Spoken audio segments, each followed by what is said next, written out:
नमस्कार दोस्तों, स्वागत है आपका मेरे चैनल पर।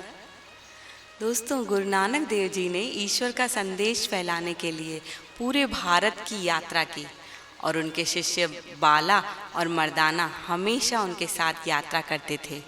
एक बार वे भारत के सुदूर भाग कामरूप में पहुँचे। वहाँ के लोग काले जादू की भक्ति करते थे। जब श्री गुरु नानक देव जी शहर के बाहरी इलाके में पहुँचे तो वह एक पेड़ के नीचे बैठ गए और ध्यान करने लगे।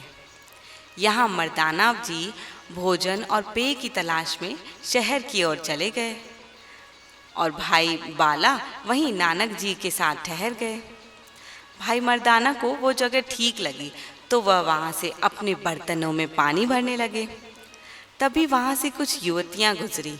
उन्होंने जब भाई मर्दाना को देखा तो सोचने लगी कि ये कौन नया इंसान आया है, हमारे शहर में पहले तो इनको कभी नहीं देखा। उन युवतियों ने भाई मर्दाना से पूछा कि वह कौन है और कहाँ से आया है।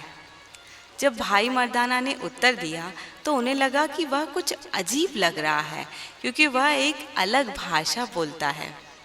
उनमें से एक युवती ने कहा, वह भेड़ की तरह लगता है, भेड़ की तरह ही में मिया रहा है। दोनों युवतियां हंसने लगी। दूसरी युवती ने कहा, चलो उसे भेड़ ही बना देती हूँ। उसने भाई मर्दाना के गले में एक धागा डालकर उस पर जादू किया और भाई मर्दाना सचमुच भेड़ में परिवर्तित हो गए।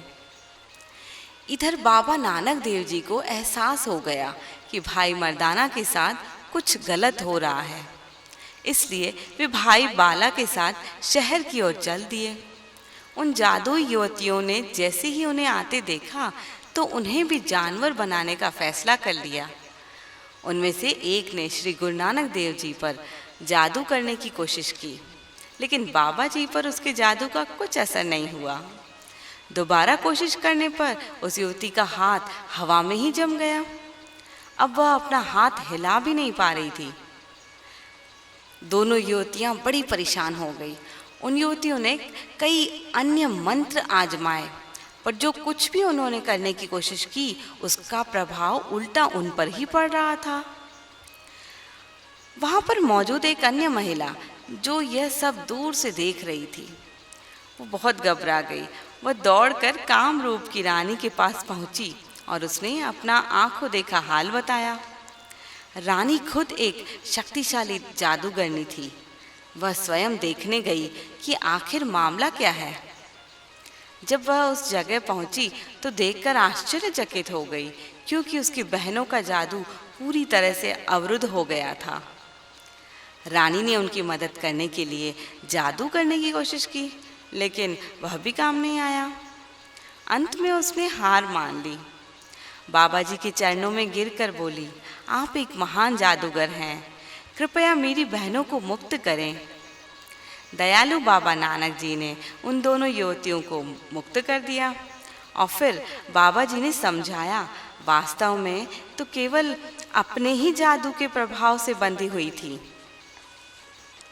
आप जानते हैं, असली जादू तो ईश्वर का ध्यान है। ये सब सुनकर कामरूप की रानी गुरु नानक देव जी से हाथ जोड़कर विनती करने लगी कि बाबा जी कुछ दिन यहीं ठहर जाएं, ताकि हम सभी को आपकी सेवा का मौका प्राप्त हो सके।